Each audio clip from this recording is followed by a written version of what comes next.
오늘도 영상을 통해서 인사를 드리고 있는 크립토 토마토입니다. 사실 오늘 나온 소식들은 굉장히 적습니다.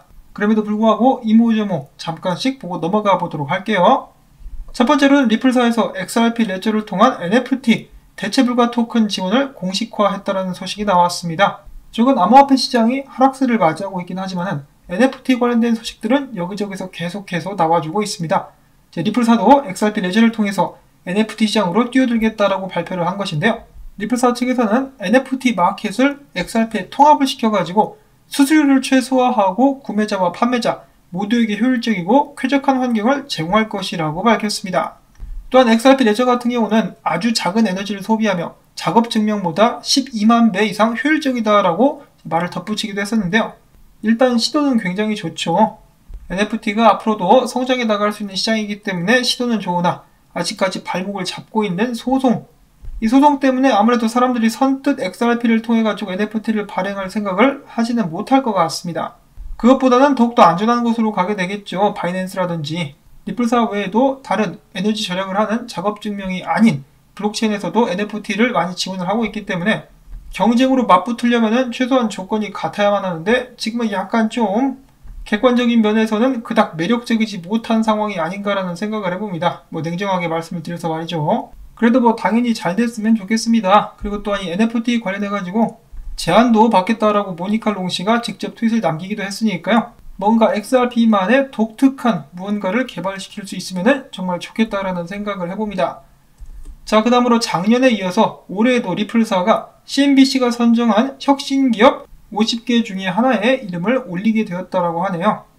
여기에는 리플사의 고객이라고 볼 수 있는 플러터 웨이브도 포함이 됐다라고 하는데요. 이렇게 혁신기업에 항상 이름을 올리는 회사에다가 그리고 또 자국 회사에다가 소송을 걸어버린 SEC, 이 자식들이가 정말 매국노가 아닌가 싶네요. 자, 그리고 50개 기업 중에 리플사는 38위를 차지했다라고 합니다. 여전히 리플사에 대해서 좋은 평가를 내려주고 있는 CNBC라고 볼 수가 있겠고요.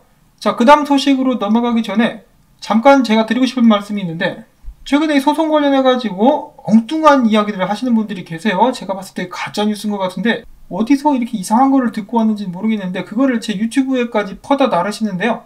그렇게 하시면은 바로 차단을 하도록 하겠습니다. 여기까지 굳이 오실 필요 없고요. 그쪽에서 이렇게 지내시면 되겠습니다.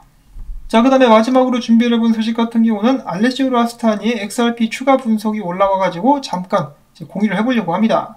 과거 XRP가 크게 떨어졌을 때도 상승을 예측했었던 이 알레시오 아스타니라고 볼 수가 있겠는데요. 자, XRP 같은 경우는 다른 암호화폐들과 함께 불장을 시작했었습니다. 70센트에서 80센트까지 올랐었다가 소송사건이 터지면서 쭉 빠졌었는데 상승을 했었던 것이 1파, 하락을 맞았던 것이 2파였었고 지금 최근 기세를 회복하면서 3파를 향해서 쏴주고 있는 상황인데요. 3파 중에 첫 번째 파동을 마쳤고 이때 가격이 2달러 근방이었었죠. 첫 번째 파동을 마친 상태가 2달러 근방. 그리고 조정 A, B, C파를 맞고 있는데 지금 C파 마무리가 되어가고 있는 과정이라고 합니다.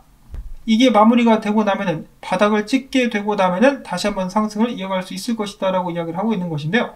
지금 차트상으로 봤을 때는 바닥을 다져가고 있는 과정, 최근에 비트코인 하락과 함께 좀 하락을 했었으나 다시 반등을 해주고 있는 그런 상황이라고 하는 것인데 그가 봤을 때는 이제 거의 이 바닥이 다져져 가는 것 같다라고 이야기를 했습니다. 근데 확신을 위해서는 상승 추세가 다시 시작되는 것을 확인을 해야 된다라고 이야기를 하고 있는데요.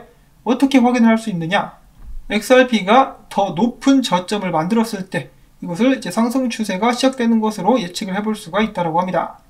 자, 물론 그 전에는 더 떨어질 수가 있기 때문에 떨어지는 칼날을 잡는 것은 위험하다라고 이야기를 하기도 했었습니다. 그러면서 떨어진다 할지라도 XRP가 50센트에서 59센트 위에서만 버텨주면은 상승 추세는 살아있다라고 본다라고 자신의 의견을 밝혔고요. 3파의 2파 마무리가 되게 되고 나면은 이제 다음 3파의 3파를 쏘게 될 텐데 이때의 가격은 당연히 이전 고점이 2달러보다는 훨씬 더 높은 고점이 되게 될 것이다 라고 이야기를 했습니다. 부디 XRP가 지금 저점을 다지고 상승 추세로 하루빨리 이제 전환될 수 있으면 좋겠는데요. 그렇다 할지라도 잊어서는 안 되는 부분, 바로 우두머리 비트코인이라고 볼 수가 있겠죠. 비트코인이 크게 하락하게 된다면 XRP도 결국 떨어질 수밖에 없을 것이고 만약에 비트코인이 최소 횡보를 해준다, 횡보 이상을 해준다 그러면은 XRP가 상승할 가능성이 높아진다. 이런 점들을 기억을 해야 되겠죠. 자, 과연 XRP는 조만간에 더 높은 저점을 기록하면서 상승세를 이어갈 수 있을 것인지 기다려보도록 하시면서 저는 오늘 영상을 여기서 또 마무리를 짓도록 하겠습니다.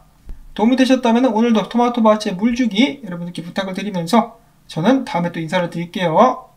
안녕히 계십시오.